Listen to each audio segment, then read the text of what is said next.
following podcast is recorded in the style of Oxenfree's audio. We believe it will be a fun nod to how well the game designed their soundscape and effects.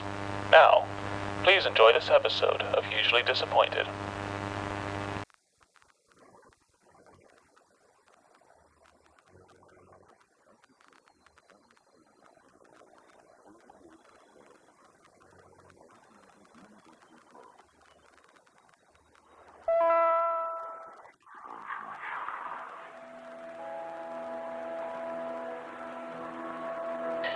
Well, hello. Once again, back in the front lines of sitting in a desk and talking to people. It's Ethan, your man, the myth, and the legend of real sad boy pieces of shit on the internet who plays the games. This is Usually Disappointed. Who are the rest of you, numbnuts? I am Ben, I'm the cringe-ass nene kid. I'm Andrew, I don't have a title. And I'm Elias, the weeb-ass nene kid. Perfect. Sorry,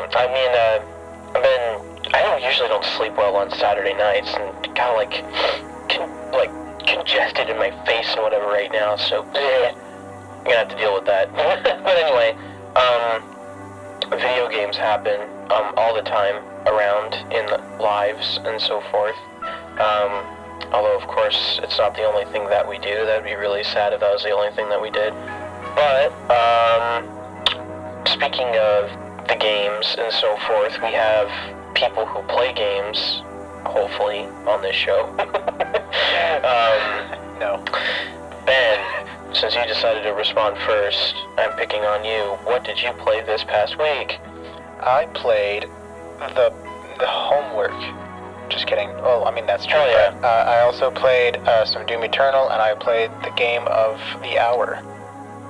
So, yeah, I mean, we've talked about Doom and Doom Eternal a few times over the podcast. I've been having a lot of fun. Super fast. Really shooty, gun, demon, dead. Yeah, Question it's for you. pretty fun. Yes. Based off your first impressions of Doom Eternal, do you like it more or less than Doom 2016? That's my question. I'm in the same boat as I think you and Ethan, where it's like both are fantastic games, but I am enjoying Eternal more. Yes. Yeah. Yes. Sensible human being, yes.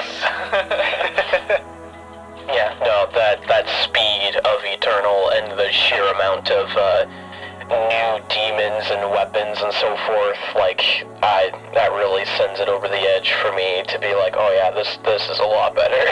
Yeah. Yeah. I think I might resolve to just play all FPSs from now on easy mode or something, so I can be a part of the conversation. I mean, might as well. If that's what you guys do, that's what you guys Nothing do. wrong with that. Yeah. I'm sorry, but hey, I play normal difficulty on everything else, so. You don't have to prove anything, Andrew. Yeah, no. It's fine. You really don't. We're just the nerds that play FPSs. I think that's what we've done most of our lives. Yeah, there's no problem on going on easy mode or anything. I mean, I used to be one of those dickheads that was like, but now it's like, oh, I get it. Like, you have other things you need to do with your life, and easy mode gets you through it faster, and sometimes, you just don't have the patience to put in the technical ability that's needed and able to, get good or whatever, so... Get good! Yeah, for I don't games blame ya. for games that don't have for shooters that don't have a difficulty thing, and then I'm just struggling, I just abandon them, like PUBG and Fortnite and basically all battle royales, because I'm just not good at multiplayer. Yeah, because I was like, what FPS games are you playing that don't have difficulty select? It's like, oh, online games. Okay, well, yeah. Yeah, But... I'm pretty crap at online multiplayer shooters, but I love single-person shooters. Yeah, being alone is where it's at. Yeah, sure. Was there anything else from this week, Ben? Nope, just Doom Eternal and the game of the hour, so... I have two big games, personally. Go for it. Big games. Yeah, I started Ori and the Will of the Wisps. Oh, yeah. Hell yeah. It is a lot like Hollow Knight. Yes. I'm not sure how I feel about that. On one hand, it's just good, like, game design, resources behind Ori and enough like creative like spirit to like stand next to it as like equals or whatever. It's a very fun game. On the other hand, I kind of feel like it's sort of like losing its identity a little bit. Like it doesn't employ like the whole like you make your own save states from the first game, and like the combat's completely different, and it has. I'm pretty sure you can make your own save states, can't you? No, it's just like if you die, it's just very lenient on like if you die, you just kind of start at the beginning of the room type thing. Oh yeah, checkpoints. That's right. Yeah, it's checkpointed, yeah. Yeah, just very lenient checkpoints. So it's quite a bit easier, at least so far. Don't worry, it gets harder. Yeah, no, I believe. Especially if you're me and you put on the stupid take double damage and deal double damage gem for the entire run, because you're an idiot. Yeah, I saw that charm. Although for me, I think it says 15%, not half. Maybe they changed it, because I swear it was half. Yeah, you can upgrade it to 25%, which I'm not sure why you would do that. That just sounds worse. Sounds great. What Challenge mode. Yeah, honestly, for Will-O-the-Wisps, I feel like personally, I think it still has, like, its own identity, but, like, it borrows enough, like, quality of life mechanics from Hollow Knight that it becomes familiar to those who, I guess, have played Hollow Knight, and also, it just makes the game a little, I guess, more or less easier to get into with, like, the checkpoints and stuff like that, and the combat system. It makes a little more sense than the first one. Yeah, it's also one of those games that is just so pretty that it's kind of intimidating. It's so pretty. I can see that, yeah. There are so many just like shots that are just like running through the scenery that are just like this would make an excellent snapshot. One of those games. Mm-hmm. Yeah, for sure. I've taken a few screenshots. Yeah, I do a thing where it's like on my controller, my finger slips a lot, and I take accidental screenshots, and it's never at good times. But I do that on Switch all the time. Yeah. Accidental screenshots. Oh my hell. Yeah, well, at least with Ori, it's almost always good, even if it's not intentional. Yeah. It's just such a damn beautiful game. Yeah. I think I just got past. Let's see. I made the water less polluted. Just outrun barely. the water monster thing. That's like what, 10% through the game?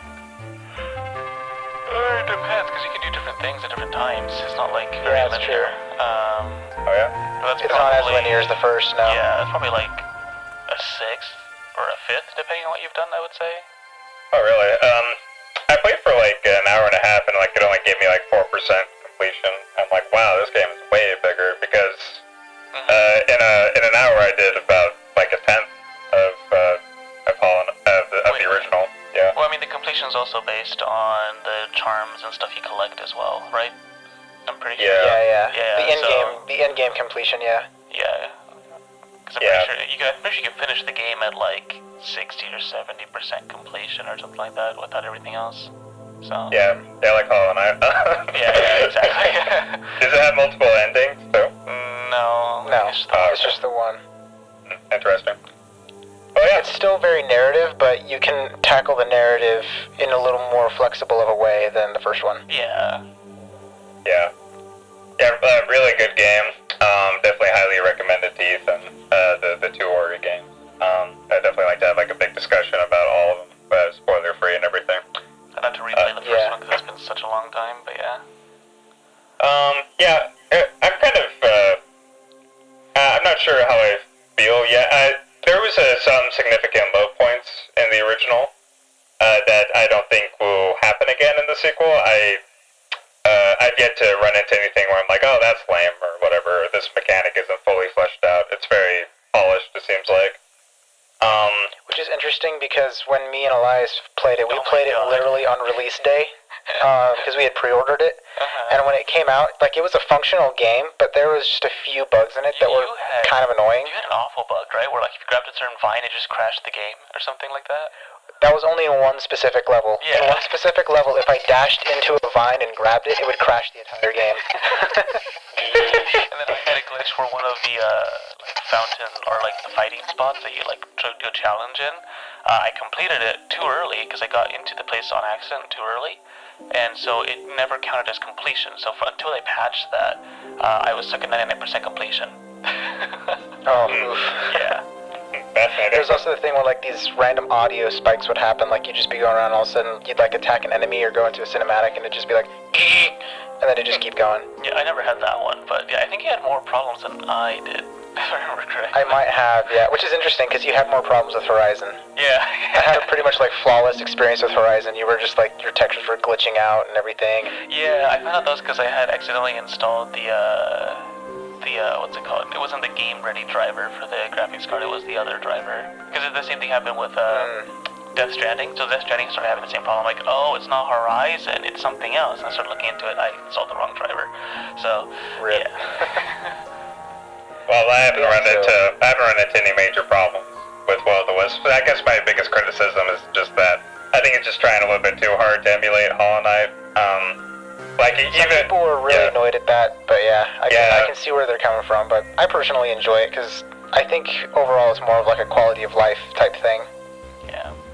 I feel like it does emulate after Hollow Knight, but it doesn't take that much that it like ruins itself, because it's still very much Ori and the Will of the Wisps, just with a little bit more action involved, that's all.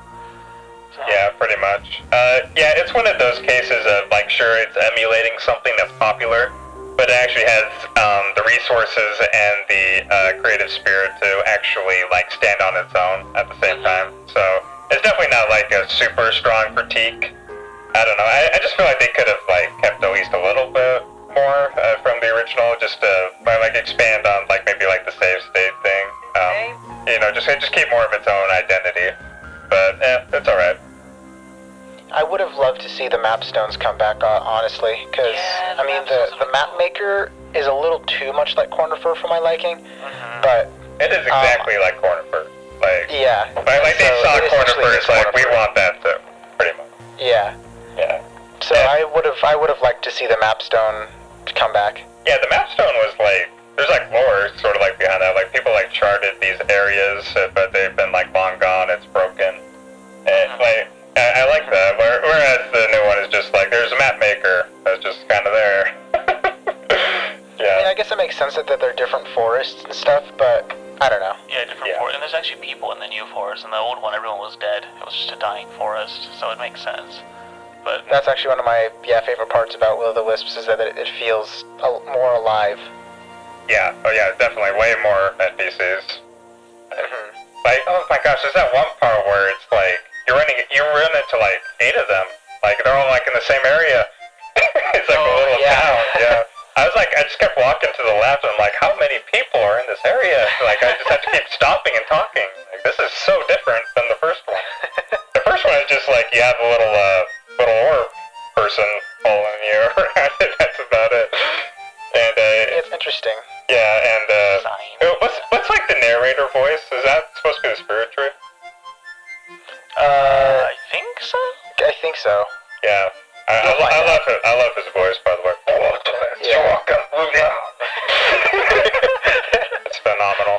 Great voice acting. I really want to like direct voice acting, but it's like, you know, just like gibberish like that. I think that would be really funny. That would be pretty funny.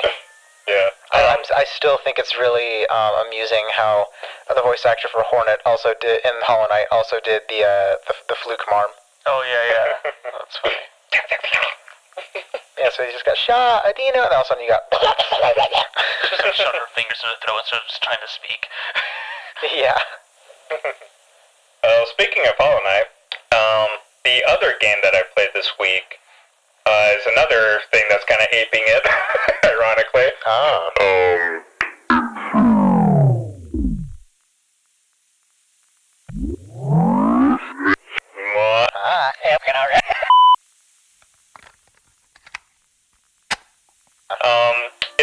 It's a brand new game that I saw trailers for. You guys might have seen the trailers for it too. It's called Blue Fire. Nope. Fire. Yeah. Okay, imagine Wind Waker and Hollow Knight had a baby, alright? And this baby is kind of disappointing.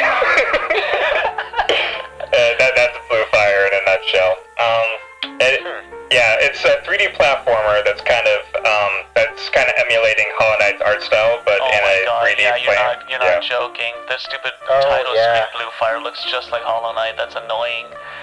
Yeah, and like the main character looks like the knight, but he has like a tuft. God. He has like a tuft of hair that looks kind of like Toon Link. It's just like Sans, and the Hollow Knight had a baby, and now he has 2 swords. What the fuck? Yeah, that's what it is. Anyways, I played it for about an hour and a half, and I'd say it's kind of disappointing so far. Like, it might pick up later. I don't want to judge it too harshly too quickly. And it's not like it's a bad game either, but it definitely does feel sort of routine, and it was kind of more factory made. Like, people were like, you know what's popular? Hollow Knight. You know what's also popular? A Hat in Time. Let's kind of combine the two or something. Like, it even has, like, sort of like, in A Hat in Time, oh, like Ben's played it, but there's these, like, levels that are sort of like, they put you in sort of a platforming challenge, and it looks like you're in space type thing. Yeah, Blue Fire does the exact same thing, but it has this annoying mechanic where, like, you're going through this like, platforming section, right? But you have to collect these orbs throughout the level. There's, like, 30 of them. And if you die, you have to recollect all the orbs, and you have to collect all the orbs to beat the level. So it's not like you can just, like, cruise through it. If you're just, like, really good at platforming, you have to, like, collect these orbs and, like, take these, go, like, these intentionally slower routes so you have, in order to complete the game, which I really don't like that in a platformer. In a platformer, you should be able to just go through it as quickly as possible based on your skill level. You shouldn't have to have these like little like roadblocks in order to like sort of slow you down in this very systematic way. I don't like that. The combat's decent. It's one of those combat things where it feels like you get hit by things that you aren't noticing, and it's like half your health is gone and you have no idea how that happened. But it has a decent like weight to it, and the animation's good. So yeah, so far it's just kind of a mixed bag. It feels like it's aping stuff without the heart of those original things. It's kind of the opposite of Will o' the Wisps in that way, but It also has a lot of Dark Souls vibes to it. yeah, it does. I'm noticing they even have a Souls counter. That just looks like a game I don't want to ever play. Yeah, you even start in like this dungeon thing, kind of like how you do a Dark Souls. Oh my god. Yeah, it's just a combination of everything that's currently popular, I think. Yeah. That seems a little lazy. Yeah, I'll keep playing it though. Maybe it starts getting more of its own identity. I'll definitely let you know. But Let me know how much I don't want to play it, okay? Yeah, great. it might get better. Who knows? It might pull a 180. Yeah, I don't know. It could be anything. And maybe like the boss fights are really epic later or something. Who knows? Or maybe it starts getting like crazy with its environments. I doubt it though. It's probably all going to be very like dungeony, cavey type stuff. Dark, I guess. grim, and Yeah, it's a weird game. But this is why I don't usually buy stuff day one. But for this game, I was like, I think it'll be interesting to talk about, like on the podcast. So doing it for the content. Hell yeah. I did it for the content. Yeah, I hate that word, content. Like art should not be content. Content. I'm gonna make a content. I'm gonna pour my heart and soul into a content. Consume the content. Alright, is that all you played then, Andrew? Yeah, that's it for me. Nice. Actually, it went on for longer than I usually do. Yeah, it was good. It's good. It's nice to hear you speak, honestly. Well, thank you. I feel like you don't speak that much, so it's good. Whenever I hear myself talking on the podcast, I'm like, I say like a lot, and I go, I do that a lot. I need to stop doing that. I need to speak with more passion and more directness. This podcast actually be like great for my speech patterns, I think. Be a freaking American and just say your opinion. That's all. Just kill everyone. It's great. Conquer new lands, claim it for the West, and yeah. Yeah, I'm gonna become a true American by the end of this podcast.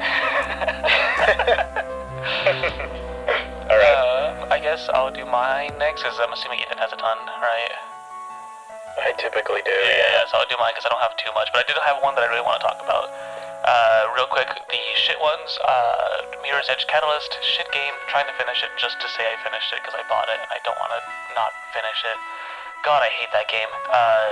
So much worse than the first one. They tried too hard to add new things, too many new things, and then by adding so many new things, they ruined the main point of the game, which was the parkour and the running around and the mechanics, and it just doesn't work. So it's great.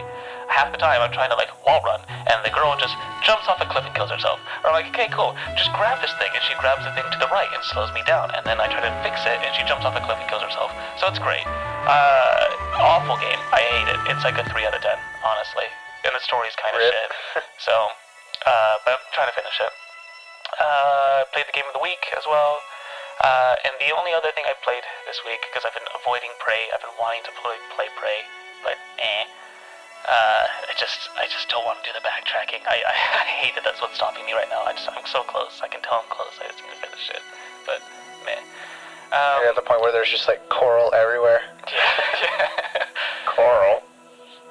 Like at the bottom of the sea, coral? No, coral is like the weird, like, glowy golden spiderwebby stuff Yeah. that floats around. Is there an underwater portion of the game? Unfortunately, no. Actually, no, fortunately, no. Like, fortunately. Underwater portions in any game are Underwater a little... portion in a space station, yes. Genius. Definitely. Ironically, that was the best part of Greece, though. Yeah, right? Oh, true. Yeah, it's possible to do good swimming mechanics. You just, get rid of make it, like, even more fast and fluid than the on-ground and get rid of, like, breathing mechanics. It's usually pretty fun. Yeah. Just make it space, but in water. There you go. Anyway, the other game I decided to, because of my research when we played the Toho game, I was like, what other games are there? I remember I came across Toho Genso Wanderer, and I was like, tried looking for it. The only place you can buy it is on PS4 specifically, and it's a PlayStation exclusive, and so I was like, frick, so I need to play that on PlayStation. And I started thinking about it, I was like, okay, well, it gives me a reason to play my PS4 again, so I went and bought it, and it is a combination of, I think, 3 or 4 genres of games that should never have ever been combined, but I absolutely love it and enjoy it very much. It's basically a JRPG, Metroidvania, dungeon crawler, visual novel. That's quite the mixture. It's a journey. It has the menus of a JRPG, the gameplay of a Metroidvania mixed with elements of a JRPG, because it's turn-based Metroidvania combat, with cutscenes that are visual novel-y, and you actually interact and can choose what to say sometimes with the visual novel aspect. So it's fun. I was looking on how long to beat, and this is the one that was 365 hours, because apparently only one person has logged in and said how long it takes to beat on there. I did some more research on the Japanese forums and kind of stuff like that. A lot of people ended up playing between 50 to 100 hours. The reason there's such a huge gap there is because each time you go into the dungeon, it's a random encounter and random everything. So it's completely randomized. You can either get really good luck in an easy dungeon or really bad luck in a horrendous dungeon every single time. So it's also another genre throw in there's roguelike. Yeah, roguelike. That's the other one. Sorry, I forgot roguelike. Yeah. So roguelike, Metroidvania, JRPG, visual novel. There you go. Jeez. That is all the genres. It's all of the genres, but like it's a lot of fun. Initially, it doesn't sound like it would work. I think they do a really good job, honestly, because the way it works, because you know how JRPG, it's like turn-based, right? So you select a move to do, you attack with the move, and then they attack with their move. They do that constantly in forms of, as you move, every single square you move along this grid moves every other character. And so when you get to a certain area and you're fighting someone one-on-one, depending on how you position or how you do things, you can do certain attacks. You can have your teammate do certain attacks. You can actually avoid attacks by moving diagonally or moving in certain ways, because it kind of breaks their system of shooting, because they have to be in line with you to shoot. So if you move diagonally, it forces them to move instead of shoot you. And so you have a bunch of these little, like, you have to really understand what characters you're fighting and what they are weak against and what they are strong against and things like that, and then attack accordingly. Granted, you can only attack accordingly with what you have, which is all randomly generated throughout the dungeon. So, yeah, I can see how it can take someone 300 hours to finish that game. I can also see how it takes someone 50 hours to finish that game. So I'm excited to see where I end up on that spectrum. Make sure you log it on how long to beat, so it gives a more accurate estimate. Yeah. But yeah, definitely would recommend to try. It is kind of expensive because it is a PS4 exclusive. I think it was $30 on the PlayStation Network, but you can get discs of it for like 10 or 15 used. But it's really interesting for sure. I don't think I've personally ever seen a game that does those kinds of mechanics in that way. So, yeah, it's been pretty fun. Interesting. So I think that's mainly all we played besides my regulars, which is like Rocket League, which I played a bunch of that yesterday with a few friends.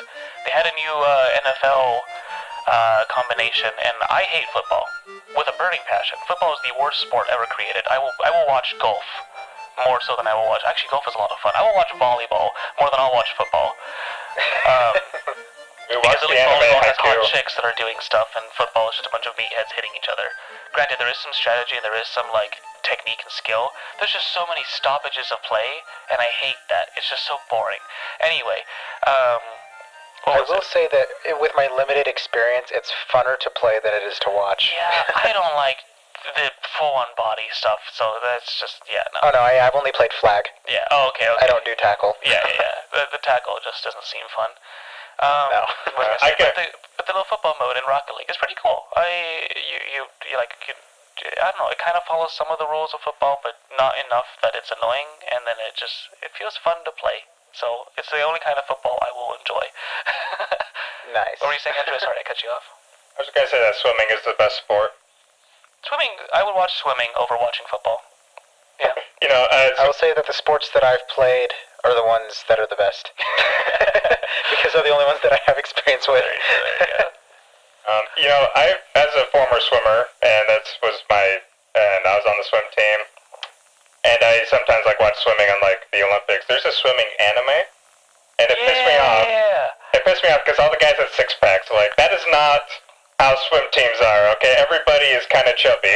That's how all the actual good swim teams are. Okay. Well, it's not realistic. No, I know. It's great though. I demand realism in my anime. It's free, right? The one by Kyoto Animation? Is that the one? Oh god, I'm not gonna watch it. It pisses me off. I heard it's a good anime, like story-wise and character development-wise. I've heard it's good, but yeah. Anyway, that's not the anime on our video game podcast. Exactly. Yeah, we're not doing that. We're not going to that rabbit hole. And then besides Rocket League, Assetto Corsa, because I like drifting and that's fun. So yeah, drifting. Drift King. Okay, Ethan. Yeah. Go. I choose you, Ethan. Go use words. So before I get into more interesting stuff, I'm just gonna rattle off bullshit that I did this week. I got the Platinum Trophy in Ride to Hell Retribution. Hell yeah. Yeah, that was You sound painful. so happy about that. I am not. But I made it my 50th Platinum, so I made it, a special milestone, but hell, that game is awful. It's the worst performing version of the game because, most games, third-party games ran worse on the PlayStation 3 anyway. The PlayStation 3 was a more powerful console than the Xbox 360, but the architecture was so, badly put together with its processor, the cell processor and so forth, that it was really hard to develop for. So, a lot of third-party games run like shit on the PS3. Going beyond that, I played some stupid bullshit trophy games, they're games that just get you easy platinums or whatever. Sometimes you can find something pretty fun in there. I found one that was mediocre, but I found two that are kind of mediocre, might be worth playing, but they're not really all that great. Inksplosion and Freddy's Spaghetti. released by the same publisher, Ratalaika Games. They are just, trophy sluts and just release so many, like really tiny, small concept indie games for easy platinum trophies or whatever. They're usually only a couple bucks or so it's like, yeah, whatever. I had Inksplosion for the longest time. I finally got the platinum in that. I intentionally held off, because I only had one trophy left to do in that. I intentionally held off doing that one until I got the platinum in Ride to Hell. I wanted to make Ride to Hell the 50th, so I intentionally put that off. And then after that was done, I immediately went on to Inksplosion, and I just did the one thing, took me 2 minutes, and I got the platinum, so, yeah, there's that. I played another shitty trophy game called Orc Slayer. It's infamous for being probably the worst game on the PlayStation Store that stayed on the store. Life of Black Tiger was definitely the worst, but I don't think you can buy that anymore, so you can still buy and play Orc Slayer though, for whatever reason. So that was all kind of the bullshit that I played. Good games, or at least games that have at least some sort of artistic merit to them. Zing. I guess I'll just give a Call of Duty update.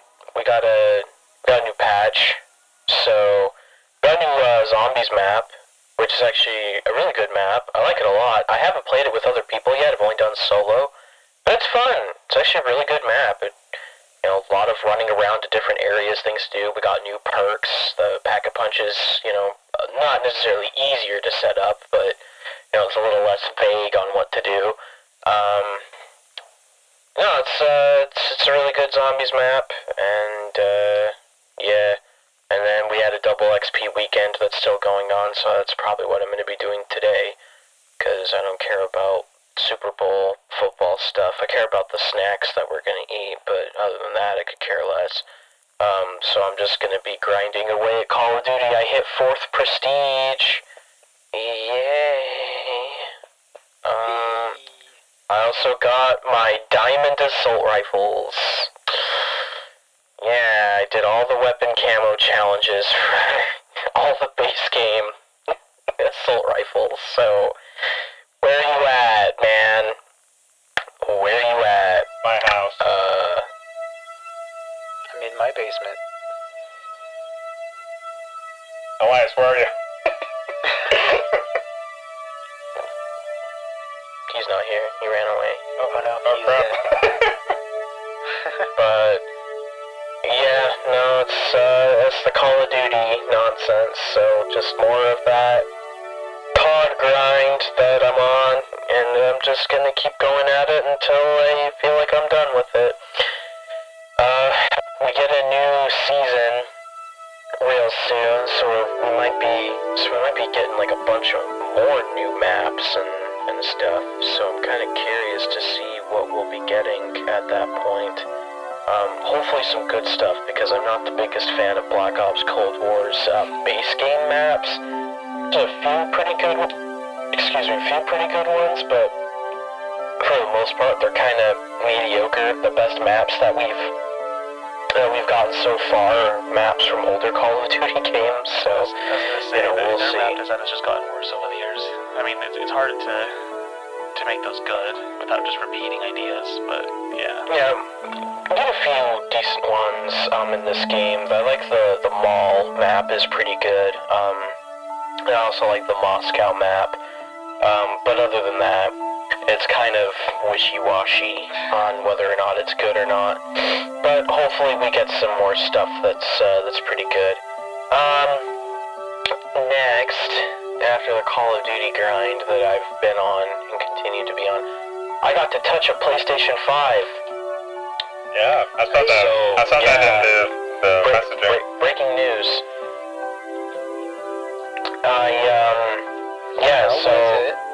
It's really cool. My friend Cody had one. Well, he still has it. And he decided to let me use it. So I went to his place and the first thing I did was that I tried some Call of Duty multiplayer on the PlayStation 5 version of Call of Duty and several other games that have released for the platform, you have the DualSense controller, which is that new evolution of the DualShock or whatever, the PlayStation 5 controller, whatever. It's rather interesting because they implement a bunch of new features into the controller that really kind of make it feel next-gen in a lot of places. The biggest thing is the new adaptive triggers and the I don't want to call it HD Rumble because, I mean, it's the same sort of tech that Nintendo used for their Joy-Cons that nobody but Nintendo uses, but it's the same general concept, though, where, you know, you have different vibrations in different areas of the controller and at different volumes that it kind of consistently, you know, kind of fluctuates on how you're kind of feeling it and where and how and so forth, and it's really interesting. I felt that in Call of Duty. Explosions, you kind of feel like a little rumble in your hands, and I felt like I could feel like my feet when I'm like kind of running around sprinting, but that could just be kind of like in the moment, sort of like whoa sort of thing. Who knows? One thing that I definitely know I felt, though, is the adaptive triggers, which is really interesting. So, at least in Call of Duty's sake, and I believe they're putting this in Deathloop 2, the new game from Arcane, the guys who made Prey, Dishonored, so forth. In their new game, because they're making like a big, like, kind of more shooter-focused title, they'll be using the adaptive triggers, and essentially what this means is, like, when you're pulling in a gun to, like, aim down sights or something, like, you feel, like, a bit of resistance when you're pulling it in. And when you're pulling the trigger, you feel, like, resistance of trigger pulls, and you, like, feel, like, vibrations in the triggers, like, especially if you're doing, like, burst fire weapons and so forth, too. Full auto, you kind of feel like a bit of like a vibration there because of it. And yeah, like there is resistance into the trigger pulls, but it's still easy to do. It's not like, you know, you're at a competitive disadvantage or something. It's not like you're like pulling like a real bow and arrow in real life, where it's like it takes like, you know, a lot of strength to be able to pull back a bow. You know, it is relatively still easy to do, but yeah, no, it's really cool. I'm definitely sold on the PlayStation 5. I have been for a little while now, because, you know, the controller always sounded really cool, and I wanted to get active, you know, into the PS5 community and everything, because, I mean, again, PlayStation has the exclusives that I'm looking for, and Xbox is still running support of the Xbox One for the most part, over the next little while, so it's not too big of a deal. I'm not rushing to get a Series X, especially with a lot of their stuff coming to PC as well. It's kind of more like prioritizing the PC first and then that. So right now it's kind of like snag a PS5 first, then a better computer, then if I feel like it, get an Xbox, so. But yeah, no, it's still really cool. PlayStation 5 is great. There's one other game I played on the PS5, and it's exclusive to the PlayStation 5. So I've played my first PlayStation 5 exclusive, and it's my first game of 2021 that I've played. And that is the maiden demo for Resident Evil Village. So yes, I got to see the tall vampire lady in person. In 4K, 60 FPS, and it was beautiful. I coomed. Anyway, Did she step on you? I wish. The demo is actually really cool, so, I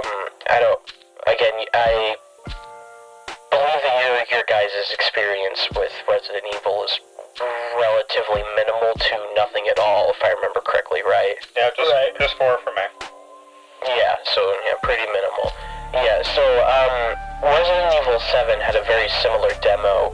It's called Beginning Hour, where it was kind of like a walk around in first person, do a couple puzzles sort of thing, for some scares at the end, and so forth. the beginning hour demo is certainly a lot freakier than the maiden demo, but the maiden demo was pretty fun. There's a lot of I've gotten pretty desensitized, I guess, to Resident Evil in terms of its horror, because nothing scared me in the demo. Like, nothing at all. Things that were intentionally meant to scare me, like a body bag like falls from the ceiling like into the cellar that I'm walking around in, and I was like, oh cool, and I just walk right past it. I just kind of didn't care. It's cool though. It builds a lot of atmosphere. The graphics look freaking great, man. It looks good. Console gaming has finally gotten to a point where I'm like, wow, this actually looks and plays amazingly. So again, you get that 4K resolution at 60 frames per second, and there's ray tracing showcased in this demo too. You have really great like lighting effects that are showcased in like one particular room that's really, really great. You have you can actually see like real-time reflections on certain floors in the demo too. It's great. It looks so good, and the fact that it plays really good too. That's the thing that has me really excited about this generation, is I know a lot of people were complaining about, the graphical improvements or everything are not that great for last gen, doesn't really matter. It's like, yeah, but the performance has gotten better, and that's what matters. I care about performance more than graphics. Don't get me wrong, I love graphics. I love pretty looking games. I certainly do. I don't want everything to look like an Atari 2600 game, do not get me wrong. But there's certainly a lot of value in games that perform really well as look really good, and that's where we're at. So it's like, yeah, graphically speaking, we haven't really gone that far up the ladder, but the fact that we're getting games that are looking this good and running at least 60 FPS, with many games supporting resolution, and frame rates of 4K 120 FPS or 1080 120. That's where I feel the value is definitely running right now, is frame rates. So, and I hope they keep this up throughout the generation. And yeah, no, I want to play games that run and look really good on my 4K TV. So, yeah, no, again, maiden demo, back to that. It was really good. I'm excited to play the full Resident Evil Village when that comes out in May. And what's great is that, like many other games, is that they are releasing a PlayStation 4 and an Xbox One version of the game, but it comes with a free upgrade to the next-gen version. Whenever you decide to get you decide, whenever you can get either of the new consoles. So, and I love that more games have been doing that, so, yeah, no, certainly really cool. And I'm trying to think, I played last, I think, I did a little more Link's Awakening on the Switch. So I'm getting close to finishing it, but I'm burning out. I'm kind of ready for the game to just get over already. There's 8 dungeons total. Yeah, I just did 6. Yeah, so you're good there. Catfish Maw, I think, was the last one I did. Cool. Yeah, because I had the dye, like I could finally swim, and I have the hook shot now and everything, which is great, and I love having these new abilities, especially the hook shot. I love actually using that in combat. It's freaking great. Have you learned the secret of the island yet? No, I don't think so. Okay, that might. It sounds like you're kind of lukewarm on it. But that might change your opinion a little bit. I won't spoil what it is, but it is pretty fascinating.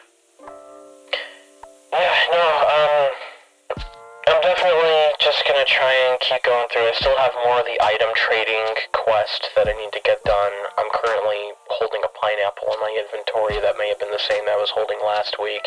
Because I've just been kind of like sporadically playing it, because I don't know, like, at first I'm like, yeah, no, great, yeah, let's keep going and everything, and now I'm just kind of like, can we finish this already? I mean, it's kind of the same thing I felt about Hades. It's like, Hades is brilliant, I love it, it's a freaking great game, but I'm just, at a point where it's like, ready to roll credits and get this over with. I'm doing kind of the same thing over and over and over again with no real, like, reward that I'm really, like, feeling like I'm getting. And yeah, of course, I'm getting new trinkets, I'm getting new stuff, but it's not connecting with me. Certainly it will connect with other people, but for me, I'm just kind of like, yeah, ready to move on. Let's get this show on the road if we can already. So something that kind of like hearing your opinions on certain games. I'm kind of curious. When do you think a game is starting to overstay its welcome? Because it doesn't seem to be tied to any sort of like actual time in the game. No, it's such a case-by-case basis for me, to be completely honest. It's so weird. I obviously am someone who prefers to play shorter games. I've always put value into shorter games. I know a lot of people complain about, game only 5 hours. And I'm like, game only 5 hours? Thank you. It just means I get to play more, get to get new experiences, and hey, if I really like it so much, I can swing back around and I can play it again. It's such a hard question to answer because it's very much a title-by-title basis, highly depending on, what kind of tangible rewards am I seeing throughout the game? Has the gameplay loop sort of evolved? Am I doing more than just cutting grass for the past 10 hours? Am I, what kind of things, are we shaking up the meta at all? Are we getting, like, significant story developments? And if I'm feeling that, hey, maybe the gameplay hasn't changed a whole lot, but the story has evolved and is getting far more interesting, then yeah, I'll stick with it. Like The Witcher 3, great example. The fundamental gameplay is largely the same throughout the game, but the story advances in so many intriguing ways that I was hooked throughout that 50-hour plus experience.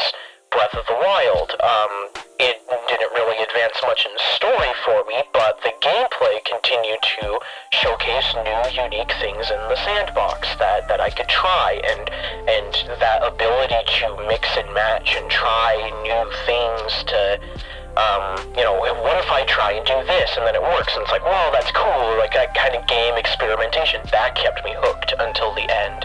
So again, it's very much a title-by-title basis, but yeah, no, it certainly has to be some sort of like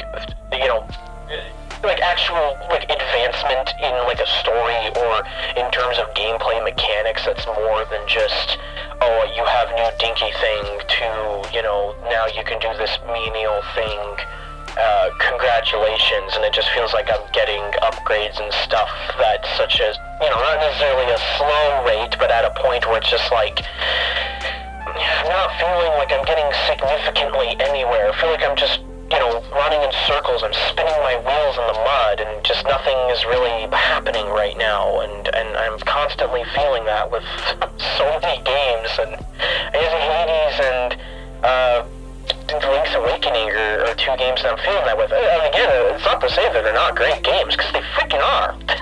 They're really good. They certainly are.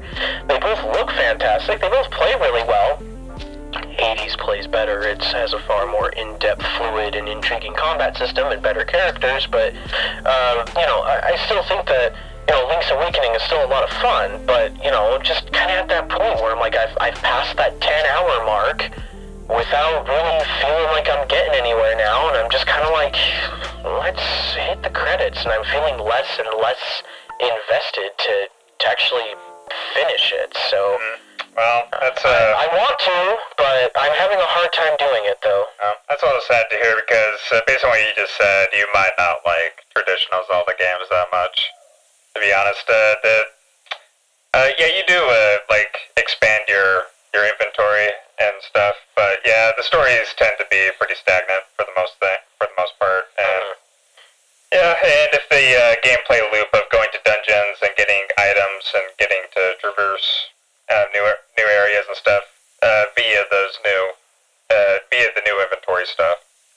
If that kind of gameplay loop isn't really satiating you, then you might not like the other ones. I think there are other Zelda games that do that gameplay loop a lot better than Link's Awakening, but if that sort of thing just isn't up your alley, then you probably wouldn't like a ton of them. Well, I feel like it is in certain places, though, because Hollow Knight did that for me. Hollow Knight was exactly that, in that, like, I get these new traversal and combat mechanics that allow me to explore a greater section of a map. It's the same fundamental design in that regard. Obviously, of course, like Link's Awakening's not a Metroidvania or anything. Obviously there's different gameplay philosophies behind both of them, but in terms of that smaller, kind of semi-frequent progression in terms of traversal and new areas and so forth, Hollow Knight does exactly that, yet I was enraptured with that game and I couldn't put it down, so it's just awkward to try to kind of piece everything together, my brain is just mush, where it's just hey, what exactly is making me love this? What exactly is it that's kind of pulling me away from it when it's so similar in terms of other games? So it's why did this one work, but why is this one, not really clicking with me so much? It's art is really hard to understand. Yeah, I guess that's what makes it fascinating to talk about and experience. So that's cool. I'm definitely not disappointed for myself, more so for you. I just really hope that if you're gonna play more Zelda games, that you just enjoy them. That's my main hope. Oh yeah, no, I want to play more Zelda because there's so many acclaimed games in that series that I want to give a try. Yeah, especially, I've got that copy of Wind Waker that Ben is letting me lend. That my plan was as soon as I was done with Link's Awakening that I was going to jump into Wind Waker. Yeah, definitely. Give Wind Waker a shot. You probably, my guess is, based on what you were saying with, story development and stuff, your favorite Zelda game that you'll ever play probably might be Majora's Mask. That game is definitely very, it keeps you on your toes for the whole duration in terms of story and stuff. It's still not it won't blow you away. Don't get me wrong. Well, yeah. It's not like a Witcher type situation. Yeah, but no, I'm not gonna. I know it won't be. So I'm not gonna sit here and think oh yes, this game from 1996 from the Nintendo 64 is going to enrapture me in a deep 100-hour narrative that No. What Majora's Mask really gets right is its atmosphere and its intrigue. It nails those two things. So it's very easy to get enraptured in it, as long as you understand how the game works, because it works a lot different than other Zelda games. If you can get into the gameplay mechanics and really enrapture yourself in the atmosphere, then yeah, it'll probably be your favorite. It's the word of the hour. Yeah. Enrapture.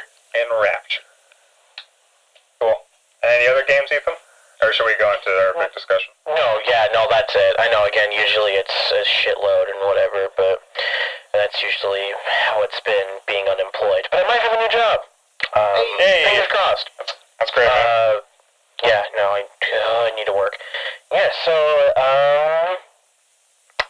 main discussion. We played a video game over the past 2 weeks. Guess I should just get this out of the way first. We're beginning to do games every other week.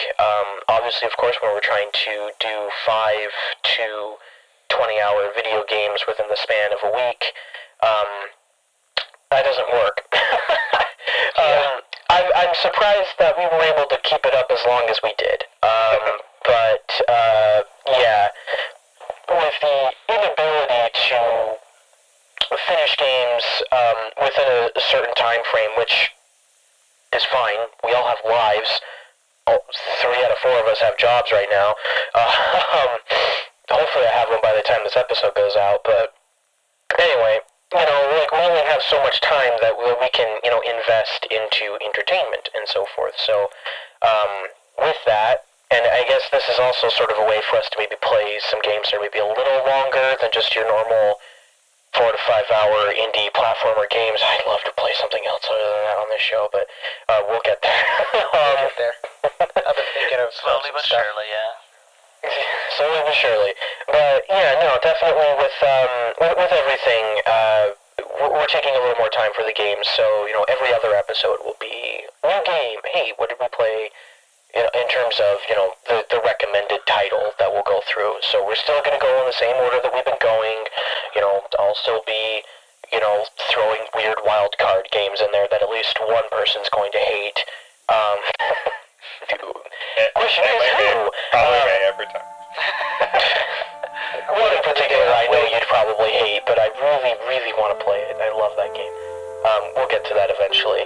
I won't do that one for a while.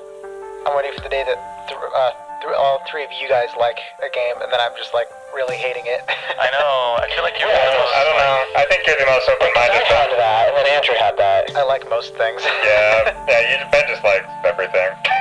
So, I'm not that'll ever happen. Normie bitch. That's all he is. Yeah, I'm basic. Mister, I like everything. I'm not an angry person. I don't have repressed, anger issues, and I'm not clinically depressed all the time. Yeah, and Ben has the most friends out of all of us, so. To be fair, there are things that I do hate, but I guess for the last games that we've been recommending, they've all been more or less pretty solid to me. I am determined to just find a game that you hate now. What is a game that you hate, Ben? What is a game that you hate? A game that I remember hating a lot. Let me think. all the recent games have been pretty okay, but there have been games that I've just put down because I just couldn't deal with. I'm trying I'm gonna pull up Ben's profile on Backlogged and check out his low. He doesn't have any ratings on his profile that are lower than 2.5 stars. I know there's a game recently that I just hated and I just didn't finish. What was it? I can't remember. Oh no. I feel like he just like blocks these from his memory, like trauma kind of things. So, like His only happy memories. Yeah. Oh no, I recently ranted about one. It was the Sly 1. Sly 1's pretty trash. Oh yeah, you still like the game though. Not really. Okay. No, I like Sly 2 and Sly 3. I like Sly 2 and Sly 3, but Sly 1 really bugged me. But you just don't like Sly 1 in comparison to the other two, right? Yeah. But the whole series you still No, I like. mean, still it's... I guess? I don't know. I would play 2 and 3 over and over again. 2 I would not touch again. I mean 1. Okay. Yeah, 1, sorry. 2 I can play over and over again, but I would not touch it again. Yeah. Very articulate. Alright. Yes. Anyway, game of the week. We'll find a game that Ben hates, but yes. Well, and Ben has to introduce it now, so Ben, keep talking. Ben, keep talking. Oh yeah, so the game of the week that I recommended was Oxenfree. It is a short narrative, I guess thriller like type of game. I'm not exactly sure how to categorize it, but it's more of like a narrative puzzle thriller type thing. He plays this teenager who's hanging out with these other teenagers on an island, and you have a radio, and there's ghosts and stuff, and yeah. So, what are each of our individual scores for it, just to get those out of the way? I will start, since I recommended the game, and I will say I give it a 3.5. Oh wow, okay. 3.5. Okay. So 7 out of 10. Really? Yeah. Okay. I give it a 4. Yeah, I mean, really, wow. I mean, I feel the same at around like a 7, maybe like a strong 6, light 7. I don't think I've ever seen Ethan and Andrew get on the same page on a game. This is cool. I didn't get my rating. Oh, I thought you said you gave it a 7. Oh, no, I didn't say. Hey, wait, did you say 4 out of 10, Elias? Yeah, I said 4. Yeah. Oh, I think I'm slightly lower probably than Ethan and Ben, but higher than Elias, so probably like a 6. Okay. So I guess around where I was, because again I said it was like, strong 6, light 7. I certainly have plenty of issues with it, but no, I liked it. Yeah, it was around a 6 or 7 for me as well, so. Yeah, so it sounds like Elias is the most negative, and the rest of us are pretty, like, even. Look at that, it finally happened! Now it just needs to happen to Ben! The thing is, what is that game? I kind of feel like it sort of defies rating almost, Oxenfree. I don't know, it's hard to quantify. Here's the thing with this game. It gave me a lot of different emotions, but none of the emotions were strong. Yeah, I can give you exactly that. my experience. Yeah, it made me feel slightly sad. It made me feel slightly happy. It made me feel slightly confused. It made me feel slightly bored. It made me feel slightly engaged. It just a lot of different emotions, but none of them were strong. It's weird. It's a weird experience. That's why I'm It's a giving very, it a like, really low lukewarm game. score, because you need to stick to something and go with it, and then you can like evolve it. But no, it just like grabs whatever it wants and just goes like, yeah, this seems like fun now. Yeah, it's also one of those games that it's a video game, sure, but like, it probably would have worked better as like a cartoon or something. Yeah, 100%. Yeah, the gameplay loop, if you can even call it that, is literally just walking, and like when a loop happens, you just kind of have to wait for it to be over. Yeah, you're just experiencing this whole thing rather than interacting with it, honestly. And the freaking radio too is like there's no tell for like where you have to pinpoint it, so you just have to keep like kind of scrolling through it until something happens. And Really? I kind of knew where to hit it. Oh yeah? You know what? Was there a vibration? There is vibration. Yeah, you there was still have to vibration search. It for doesn't me. give you like a clear indication of where to start looking. It's just like, hey, just go through the radio. It's like, oh, Red I had a lights. bug with the vibration. Huh. You find where you need to go by searching for a red light, and then after that, you I know about the red light. You're certain scrolling sounds through the on radio channels. Yeah, when you're scrolling through the radio I channels, feel like, well, I could hear it, so I could hear and feel it both. So there's certain like weird, like kind of out of pitch cues that you kind of pick up on to like find it. Because I would scroll through, and then I would hear like a lot of like not necessarily the normal radio static, but it was like far heavier and like with weirder like sounds or whatever. And like I was like, oh, okay, I passed it. Let's go back. And then I would feel the vibration kick up too. And I was like, okay, yep, I'm in the right place. And then it would get stronger and stronger and stronger. And then there we go, boom, the scene happens. So I'm surprised that I picked up on that of all things. So I mean, I still like think that the radial thing is a bit wishy-washy in terms of its effectiveness, but at least I was able to pick up on it. Yeah, I mean, finding the actual area is fine, but like, let's just say it was to the right of where you started. Let's say you were at 120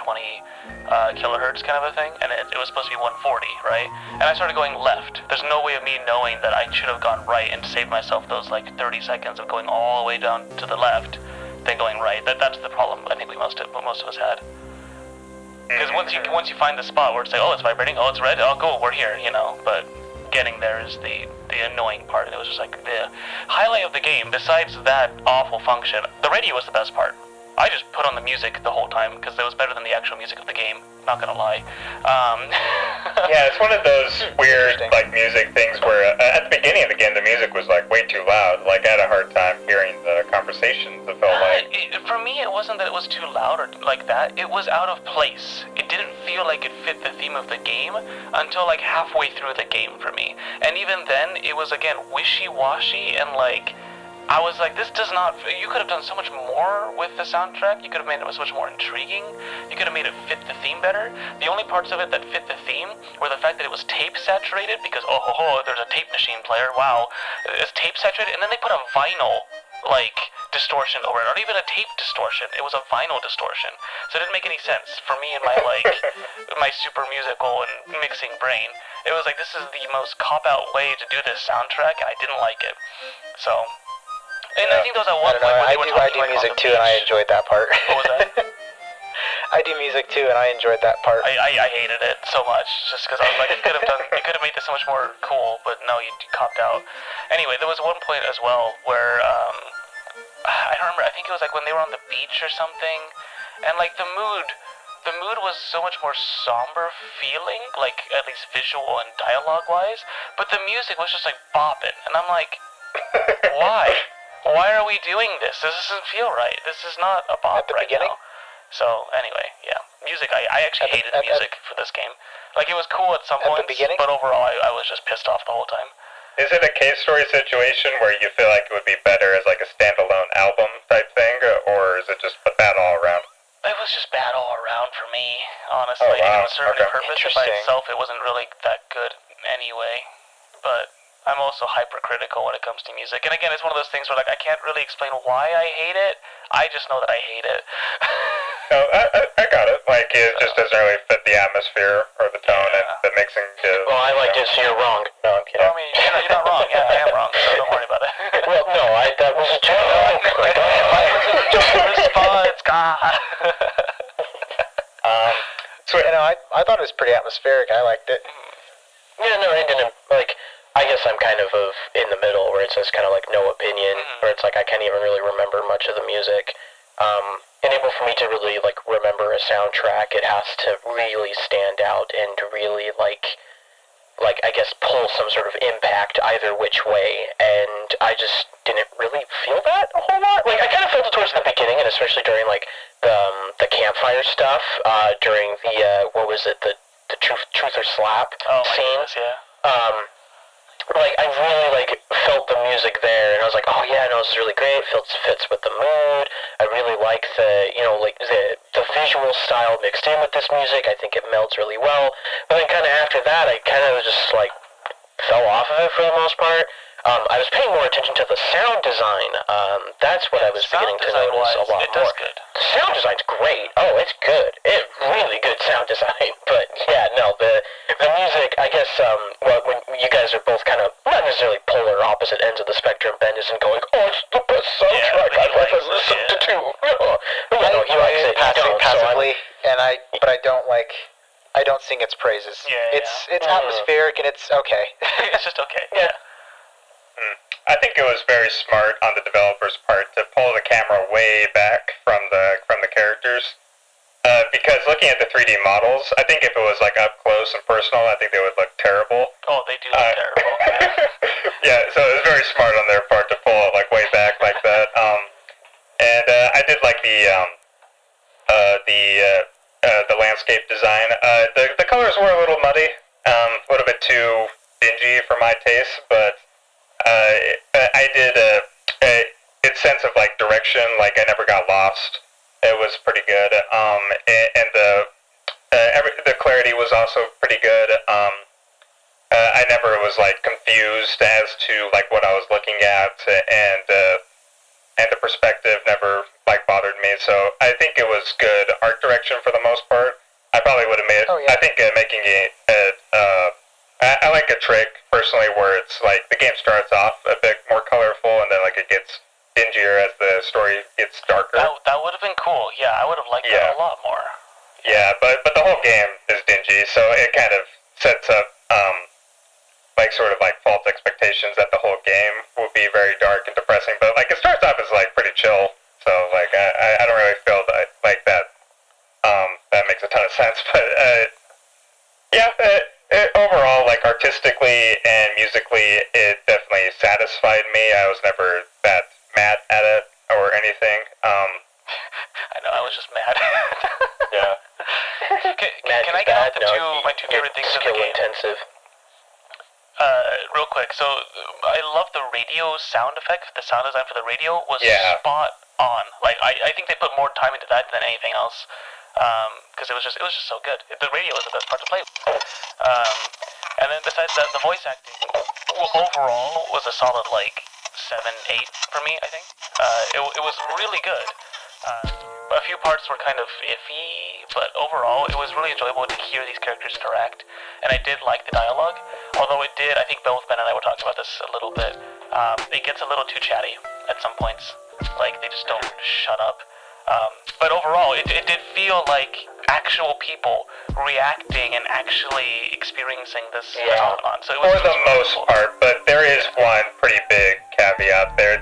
Whenever there's a situation where like everyone besides Alex, the main character, is like spazzing out or whatever, or like getting possessed and shit, she does not seem to react the way I think a human would. She's like, "What's going on?" Like, stop it. Stop it. I don't like that you do this. Like, even though her friends are like being possessed, she's like, she's kind of acting still like a snarky, like sarcastic teenager. Even though I feel like she should be probably freaking out because this is like horrifying imagery. Hence why I said it's like a 7, 8-ish, for the... Well, I'd say that stays, I would feel, a bit consistent with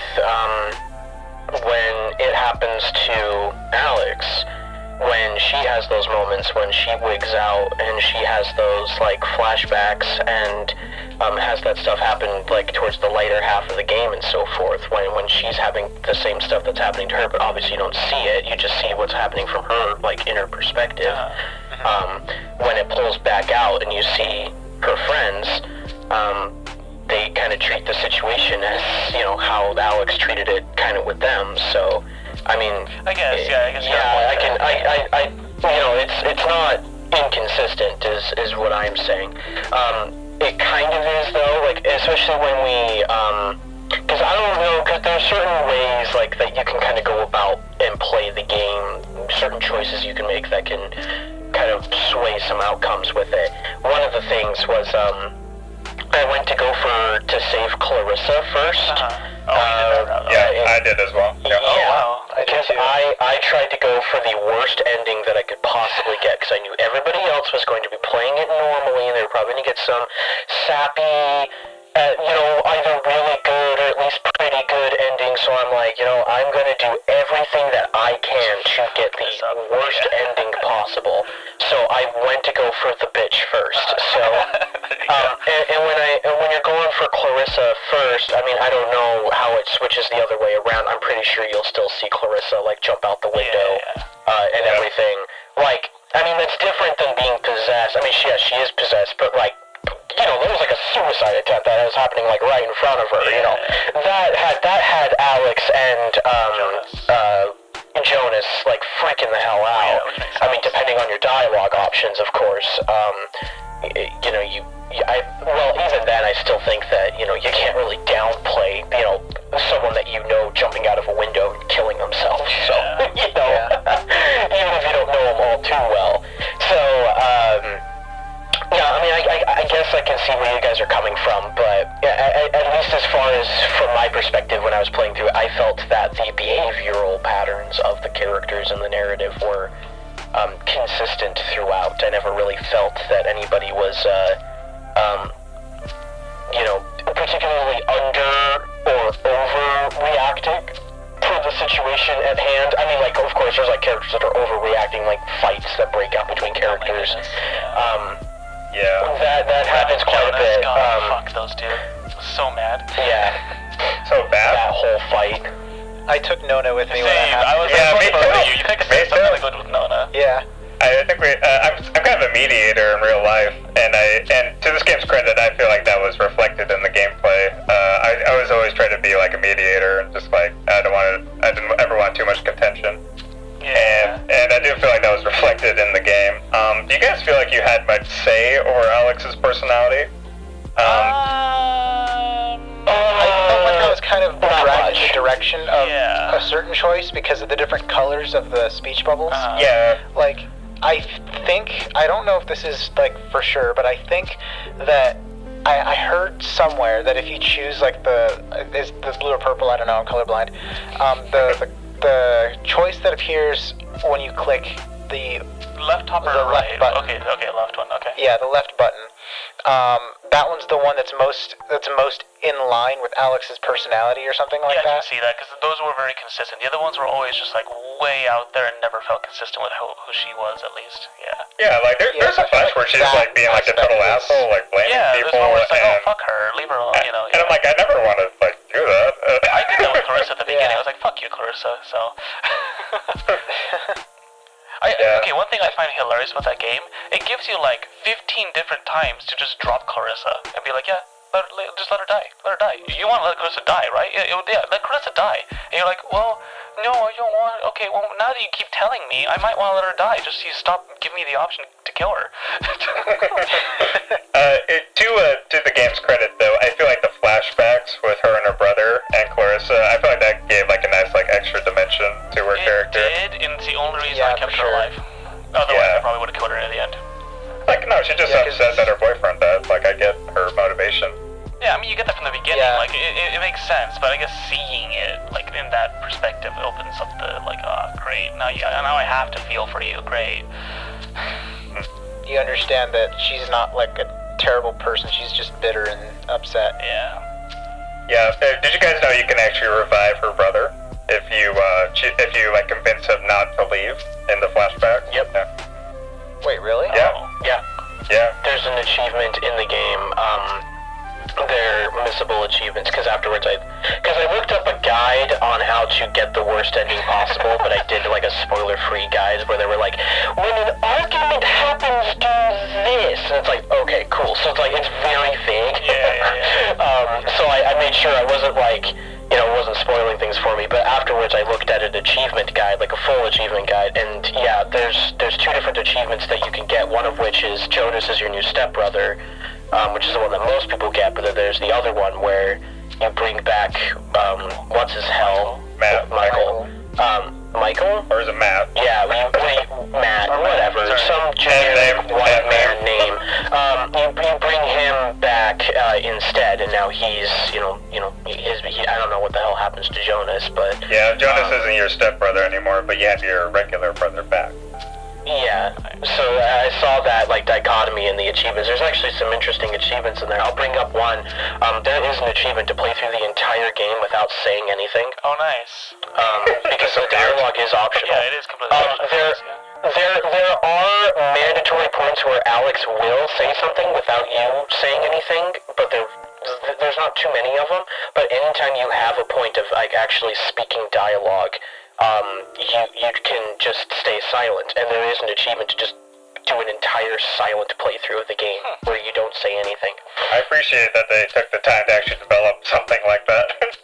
Yeah. That's interesting. Yeah, I'm intrigued to actually go through and give that a try. I'm really curious. The socially awkward path.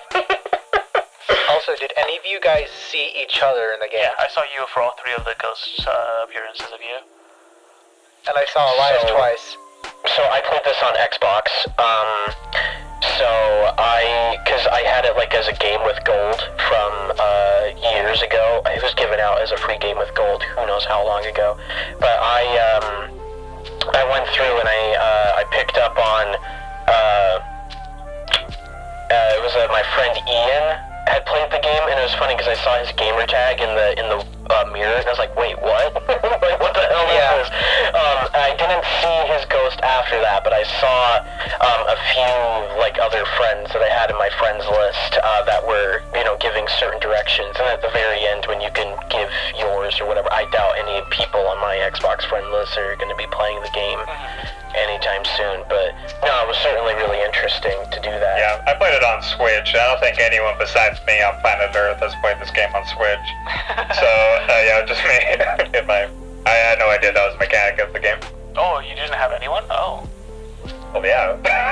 Oh. You guys don't play it on Switch. Oh, yeah, but still, I thought it would, like, give you Did you anyone see other or something. players, though? Yeah, nobody. I had no ghost. You didn't see any... Oh, wow, that's interesting. So what happened for you when the mirrors happened? I'm not even sure what you guys mean by See that. the mirrors? Oh my god, he just didn't get the mirrors. Oh. You didn't get the mirrors? Oh. I mean, there's mirrors in the game, and you like look, and I think like monsters appear in it occasionally. Oh, you just got monsters that appeared in it? Like once or twice.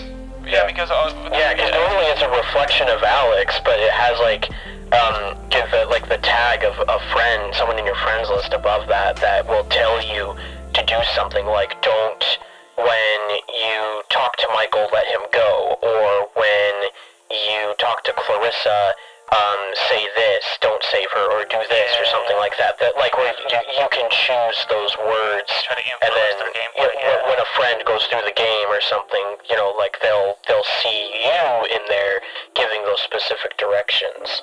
Yeah, I didn't get anything like that. Oh, okay. I guess I missed.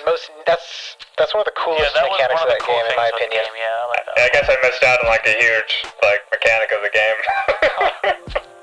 When I saw that happen for the first time, because I don't think I caught on to that the first time I played it. So when I realized that this time, and I saw Dark Ninja in the mirror, and he made a choice, I was like, oh, what? That's pretty neat. Yeah, that's cool. Yeah, damn, that is neat, and I. Oh Which, well. I wonder how it does that, Ben, because I think by the time, because I finished before you, so I don't know how you appeared in mine with you not having made any of the decisions. Maybe it took from my previous playthrough, because I've already beaten it once. True. Okay, that makes a lot more sense. Okay. Yeah. Yeah. Okay. Cool. Cool. That's really cool, though. Yeah. Well, what endings did you guys get? You know, Basic bitch ending, yeah. yeah. Yeah, I got the one that Everyone's like the alive. majority. Yeah, everyone's alive, they're kind of friends. When you said you went for the worst one, what did you get? So, funny enough, although I followed a guide to get that worst ending possible, I did not get it. What's really annoying is, and I made mention of this in the little backlogged note/review I wrote. I'll just read this paragraph real quick. It says, I took issue with how to obtain certain endings for the game. I intentionally went out of my way to get the worst ending I could, following a walkthrough the whole way there. Despite my attempts to achieve this bad ending by doing everything I possibly could, I still ended with a quote-unquote better ending than what I was shooting for, which in turn had me fail the achievement, because there is an achievement to have all your friends hate you by the end of the game. While the achievement list looks easy, and I'm certainly down to play it again sometime in the future, I'd rather not have to go through the entire game again being a total dick just for gamer score, since I've already done that, yet wasn't granted the expected ending. It's a minor complaint, sure, but it's still a tad annoying. So, I did everything I could to make sure that Ren and Nova did not end up together, but they ended up together. She hates you. I do not get how. I did everything that it said for me to do that. Jonas liked me. He ended up being my stepbrother. I mean, he always ends up being your stepbrother no matter what ending that you get, but even then, like, in the picture, because you can tell what kind of ending that you get by the picture that you receive at the very end, he was smiling and everything, so, he was still fine through the whole thing. He didn't end up hating me, and I don't get why. Clarissa ended up hating me, though. I saved her, but she hated me. Nice. And it's like, that's the only, success I had in all of this, was that I got Clarissa to hate me, when I intentionally went out of my way to make sure that everybody else despised me. So, that's one, I guess my major complaint with the game is that if you are attempting to, try and run through the game in very specific ways, whether it be if you're being a Chivo slut, or if you're just wanting to see where the differences in the story kind of meld between, hey, I did Goody Two-Shoe, I'm the Second Coming of Jesus playthrough, now let me be a giant total asshole and let me see what the dichotomy is between the two different runs. You don't necessarily get to see that in a very easy way. It doesn't track, it tracks, what you're doing, but invisibly. And it's really hard to kind of tell, even with a walkthrough, what exactly you need to do and able to trigger certain scenes and certain things to happen, although it's laid out in front of you in a walkthrough, because there's no way to really kind of see and understand that when you're actually playing the game. So, again, with my intentional, I tried to do everything I could to get a bad ending. It sounds like I got an ending that was basically the same as everybody else. It might be one of those things where they force you to have the first ending be, decent. No, it does not force you. You can do it on any of your playthroughs. Certain achievement guides will say for you to do, the worst ending playthrough first. And then, if you're, playing the game to achievement or trophy hunt or something like that, guides will say, do the worst possible ending first, and then go from there. Next, do a Goody Two-Shoe, and then after that, do your silent playthrough, and hopefully at that point, you should have all your Chivos that you want and whatever, but it's it's a minimum of 3 playthroughs of, a 4 to 5 hour game, so it's not that big of a deal, but, a little more if you're, going for the collectibles, which I didn't do. Did anybody else bother? I got 2 letters, completely by accident. Yeah, I got one. I didn't bother. I got 1 letter, and I got 4 or 5 2 letters. anomalies, that was it. Yeah, same. Yeah, I was actually petrified. I was checking the menus, and there was all these letters that I didn't have. I'm like, oh shit, is this game 20 hours long? But no. Yeah, no. So that's kind of where I guess I stood with it all. So there's not too much more I guess I could really say about the game. I'm just gonna quickly get a last thing out of the way. The game is incredibly slow, which I get. Yeah. But And I don't mind slow games. This is kind of more on the lines of an adventure game / a walking simulator, which I don't have issues with those kind of games. Again, I love games like What Remains of Edith Finch. That's a walking simulator. It's one of my all-time favorite games at this point. It's freaking beautiful. Love it to death. But the thing is that Oxenfree has a hard time, in my opinion, trying to meld gameplay and story.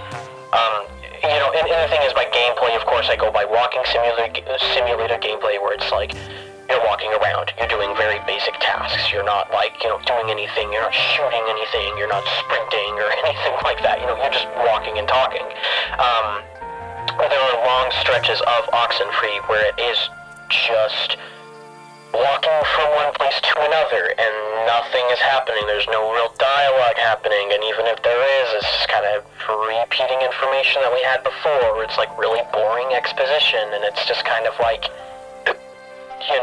can we kind of get the ball rolling a little faster?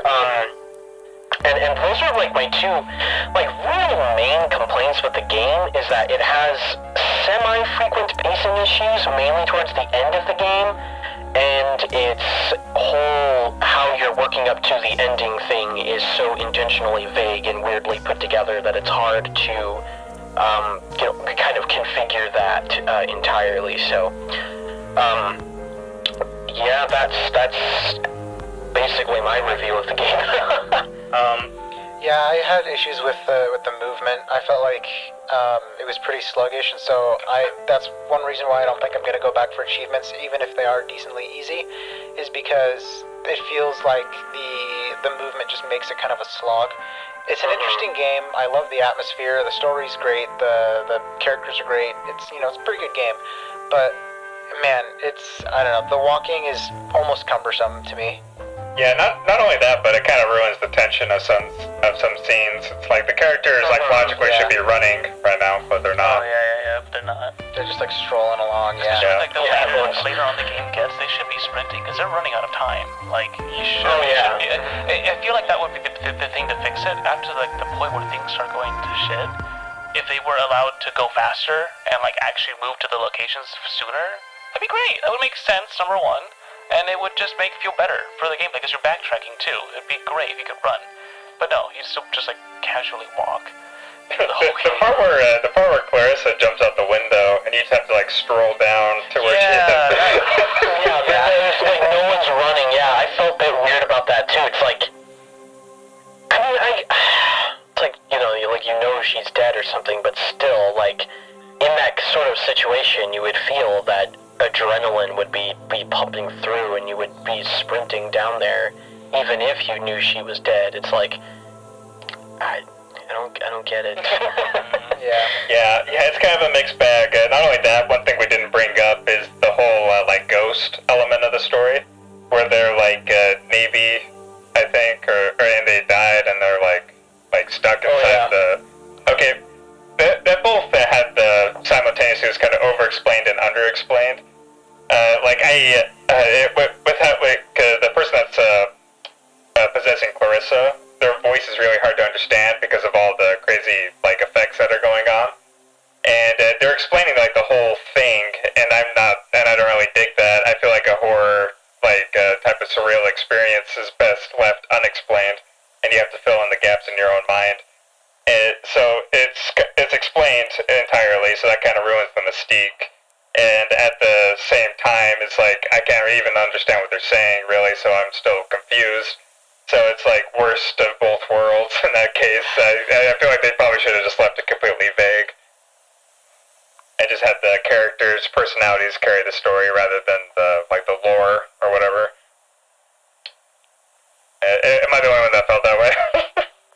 I mean, I guess you're right, yeah, because it was just, they started explaining it, but never gave you enough to, actually get it. But they were also explaining it, so it's great, now you just kind of left me hanging, basically.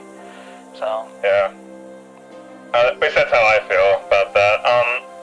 So, yeah, mixed bag in, terms of, some of, the gameplay kind of doesn't mesh well with the tone. And, I had issue with the story, for sure. However, this game did engage me overall. I did play it pretty quickly. It's not like I had to space it out, or like I could only play it for a short amount of time before I got bored or whatever. To the game's credit, it does feel like it has a nice pace to it. I do feel like my own personal thoughts and opinions did affect the story, which is good in a game where you're supposed to decide your own fate. The art direction, while I do have some niggles with it, is overall pretty good. So yeah, mixed bag, like 6 out of 10.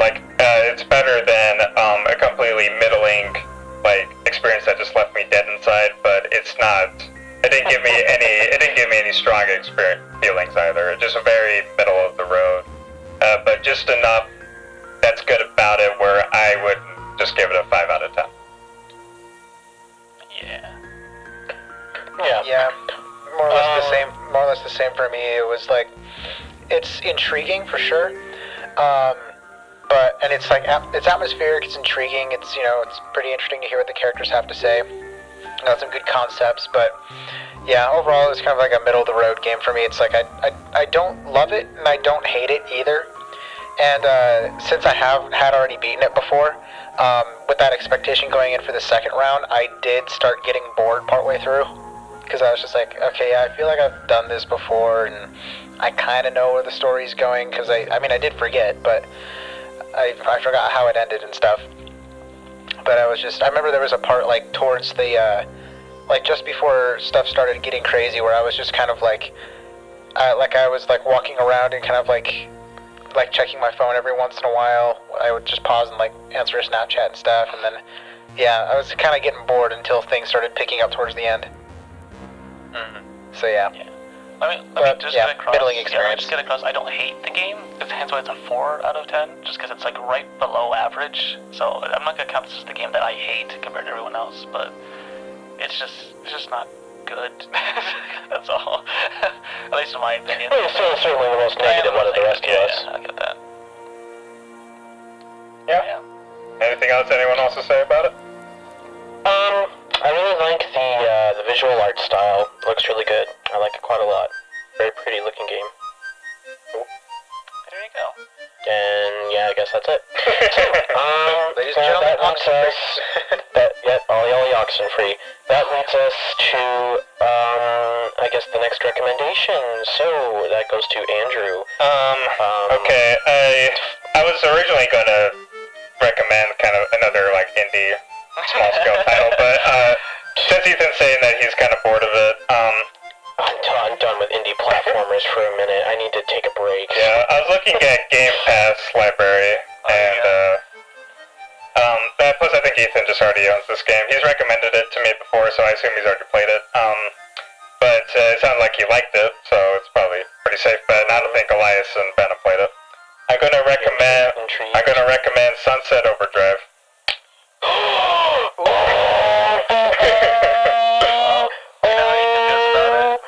Yeah. Oh, dude, I love this game. It is so underrated. So underrated. Nobody freaking played it. It bombed. And dude, yeah, this game slaps. Ben, it's made by Insomniac. You're gonna like this. Oh, sweet. It's Ratchet and Clank meets Tony Hawk's Pro Skater, and I'm not kidding. That sounds really interesting. I can see this, yeah. I thought Sunset Overdrive was a car game. No, be aware though, one thing I'm gonna say real quick, be aware of the PC port. I don't know if this is just me, because a friend of mine bought me the Steam version. I had a lot of really weird bugs with it. I fell through the map and I had audio-related issues. I would just be aware of that, maybe. I don't, I'll actually get it reinstalled right now, because I want to play the Steam version. I've already played it to death on Xbox. I like to play it with a mouse and keyboard, but yeah, no, I would just be aware of potential performance issues. So, if we're potentially having issues such as that, I think I have seen trailers for this. I don't think I ever played it, but this looks vaguely familiar. Yeah. Yeah, no, it came out 2014, I think. I bought it launch day. It was one of the last games I actually pre-ordered. Did not regret that one, but the same year I got Watch Dogs, so I get a little weary about pre-ordering games. Watch_dogs. Anyway, cool recommendation, Andrew. Hell yeah, dude. Yeah, I think everyone will like this game. Yeah, I Will would this be the hope unanimous so. one? I'm sorry? Will this be the unanimous one? Perhaps? I would certainly hope so. Elias really likes like good forward momentum in games. Likes to go fast, likes traversal, and Sunset Overdrive certainly offers this. That's really big on that. Ben loves Ratchet and Clank, and this offers a lot of Ratchet and Clank type stuff. And then I think Andrew will really like its art style, and will again I think he'll be really into the gameplay too. But and I've already played it and I adore it. So Yeah. Might be the I'm unanimous. hoping I could see this being a crowd pleaser. Yeah. I hope so. This is. I kind of want to redeem myself from the Cave Story episode. So. Don't feel bad about that. I don't. Trust me, I don't feel bad at all. I just want to like kind of do something that's unanimously liked rather than unanimously like either terrible or eh. Yeah. I feel like everyone likes Here's a challenge for upcoming. Here's a challenge for upcoming reviews recommendations that aren't mine. Just try to find a game that you guys will think that I will hate, but you guys will I know, love. that's what I'm thinking about right now. Just like, This is the thing, is like the two games that I have in mind that I want to recommend though, I'm sure you would find something that you'd like in it though, Ben. Here, Especially the one I want to recommend next. I should recommend Pikmin someday. You guys will hate Pikmin. Hey, I have the first Pikmin on my Dolphin emulator, so... Yeah, maybe someday, maybe. yeah, my goal is to do the bad boy route right now. I need to find a game that everyone hates, that even I hate, and just make sure everyone hates the game. If you recommend Osu, I will come to your house and strangle you. No. Osu requires to actually experience Osu requires like hours upon hours of practice, and then also modding, or not modding, but like downloading and doing a bunch of other stuff. So I was like, no, we're not gonna deal with that. And a bit of equipment too. And before we get into it. it's preferable to use a drawing tablet, like a CTH 480 kind of a thing, because that works so much nicer. Because then your aim is just the drawing tablet, and then you can use your keyboard to do the actual clicking. Yeah. This is interesting. Yeah, that is the way to play Osu, honestly. No, sorry, not No, that. I'm so sorry. I was quickly looking at the game page for Sunset Overdrive.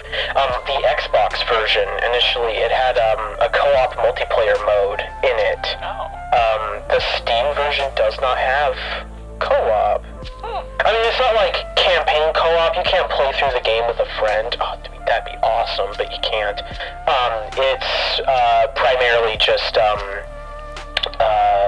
it was like not necessarily like even a wave-based survival thing. It was just kind of like little basic objectives that you went and you did little things for the game and whatever. But that's really, really weird. No co-op in the Steam version. Not that it matters. The co-op was kind of like, anyway. I played a good chunk of it back in the day. It's nothing fantastic. It's not terrible, but it's like, it's whatever. So, yeah, cool. Anyway, let's get on with, get on with it. Joke from Monty Python. Plugs. Oh, jeez. Oh, my back. Funny. Yeah, Twitter, Instagram, @SirKBO. Harass me there. I'm writing articles for CBR. My byline is in the link tree in the description. Additionally, I'm on Letterboxd and Backlogged @SirQuijibo. Again, those are also in the link tree. Epic. Let me see. Lastly, but not leastly, I've started to do some semi-infrequent Twitch streams where I'm playing random video games. I'm still attempting to go through my full Assassin's Creed in 2021 bullshit, and I'm going to be starting Assassin's Creed Brotherhood here real soon. Right as soon as this Call of Duty Double XP weekend is over, that's what I'm jumping into. So I might be streaming some Assassin's Creed Brotherhood soon, which by the time this episode's out, I might be done with that game. So, but come and see the next Assassin's Creed game. So, yeah, no. that's everything for me. Everything's in the link tree. Ben, plug. Yeah, I've got a link tree as well. You can find me on Backlogged, Letterboxd, and Twitter at Thunderfellow. Yeah, Backlogged I'm more active on these days. Letterboxd, I haven't watched a movie in a while, so that's kind of silent. And then Twitter, I don't know, I just kind of shitpost for the most part, but yeah. Oh yeah, that's what you use Twitter for. Yeah. I actually haven't used my ArtStation for a long time. We were actually like developing a video game, so all the artwork I've been doing is video game related, and it's not done yet. So I feel awkward about posting it. But you can still like look at it. It's artstation.com/Andrew Langston. Yeah, you can look at my ArtStation. Maybe not. It's tiny. Like twiddle thumbs. It'll take you about 20 seconds to look through, but. Hey, it's all good. Hey, 20 seconds could change your life, right? Sure. It'll change my life. I could fap in 20 seconds. Really? Changes my wow. life. Speed round. That's amazing. And then I'm on SoundCloud Speedrun. under speedrun fapping. I'm a professional fapping speedrunner. Anyway, find me on speedrun.com under. Fapping speedrun. Masturbation. I'm on SoundCloud under EFA. Just posted a new song, Vocaloid. If anyone's into that, you can come tell me how much I suck at Japanese and music production. So come make fun of me. Yeah. No, you good, kid. Spoiler alert, it's some of his best production that he's done. Aww. No, it sounds really great. I mean, I'm not into Vocaloid stuff myself, but I was like, shit, boy, this good. Oh, thank you. Hey, that's pretty good.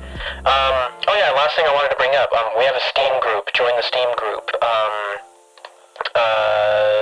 We also run a curator page. So if you join the group, follow our curator page as well. That's two separate things that you need to follow, and it's freaking stupid that Steam has that. If you join the group, you should just be following the curator anyway. But apparently not, because stupid.